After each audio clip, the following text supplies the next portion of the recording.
আর পেছনে তাকাতে চায় না ওয়াশিংটন, কাজ করতে চায় বাংলাদেশ ও যুক্তরাষ্ট্রের মানুষের মধ্যে আস্থার সম্পর্ক তৈরিতে।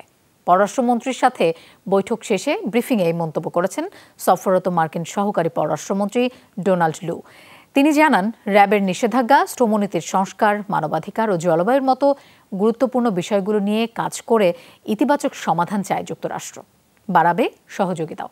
এ সময় পররাষ্ট্রমন্ত্রী ডক্টর হাসান মাহমুদ বলেন, সম্পর্ক এগিয়ে নিতে আগ্রহী বাংলাদেশও।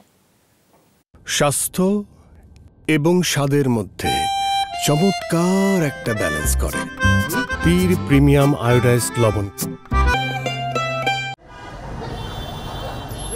পররাষ্ট্র মন্ত্রণালয়ে সফররত মার্কিন প্রতিনিধি দলের গাড়িবহর যখন পৌঁছায় তখন বেলা ৩:০৫। হাসি মুখে হাত নেড়ে মন্ত্রণালয়ে প্রবেশ করেন ডোনাল্ড লু। পররাষ্ট্রমন্ত্রী ডক্টর হাসান মাহমুদের সাথে সৌজন্য সাক্ষাতে আলোচনা হয় দুই দেশের সম্পর্ক গভীর ও বিস্তৃত করা নিয়ে।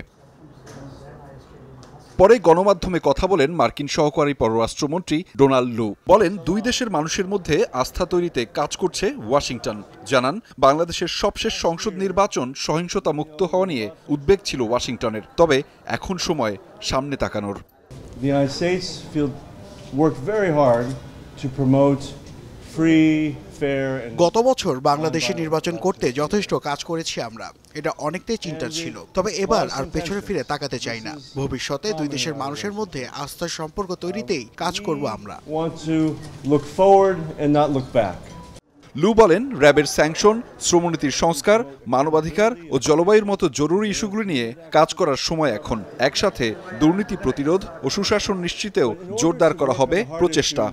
We want to build up the cooperation we have on positive issues. We're talking about new investment. আমাদের সম্পর্কের মধ্যে র্যাবের নিষেধাজ্ঞা, শ্রমনীতির সংস্কার, মানবাধিকার ও জলবায়ুর মতো গুরুত্বপূর্ণ বিষয়গুলো রয়েছে।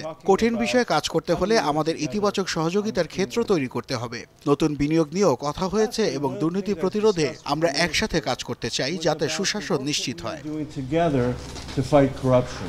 পরে গণমাধ্যমে কথা বলেন পররাষ্ট্রমন্ত্রী। জানান, বাংলাদেশের সাথে সম্পর্ক উন্নয়নের লক্ষ্যেই এসেছে মার্কিন প্রতিনিধি দল। বাংলাদেশের জিএসপি সুবিধা ফিরিয়ে দিতে চায় যুক্তরাষ্ট্র, তবে এজন্য শ্রমনীতির সংস্কার করতে হবে। র্যাবের কিছু ব্যক্তিবিশেষের উপর যে স্যাংশন হয়েছিল সেটি আমাদের সম্পর্কের ক্ষেত্রে প্রভাব তো ফেলেছিল, তো এটি উইথড্র হলে কিন্তু সেটি নিয়ে আমাদের ফরেন অফিসের সাথে আলোচনা হয়েছে যে সেটি দীর্ঘ প্রক্রিয়ার মাধ্যমে সেটি হয়েছিল। সেই উইথড্রয়ালের প্রক্রিয়াটাও একটু লম্বা, যে স্যাংশন দেওয়ার প্রক্রিয়াটাও অনেক লম্বা ছিল, উইথড্রয়ালের প্রক্রিয়াটাও একটু লম্বা। ভিসা নীতি ও মানবাধিকার লঙ্ঘন নিয়ে কোনো ধরনের আলোচনা হয়নি সাক্ষাতে। হাসান মাহমুদ জানান, রোহিঙ্গাদের সহযোগিতা বাড়ানো ও গাজায় যুদ্ধ বন্ধের অনুরোধ জানিয়েছে বাংলাদেশ। এর আগে দুপুরে রাষ্ট্রীয় অতিথি ভবন পদ্মায় পররাষ্ট্র সচিব মাসুদ বিন মোমেনের সাথে মধ্যাহ্নভোজে অংশ নেন সফররত মার্কিন সহকারী পররাষ্ট্রমন্ত্রী Donald Lu. Ahmed Reza, Jamuna news, Dhaka.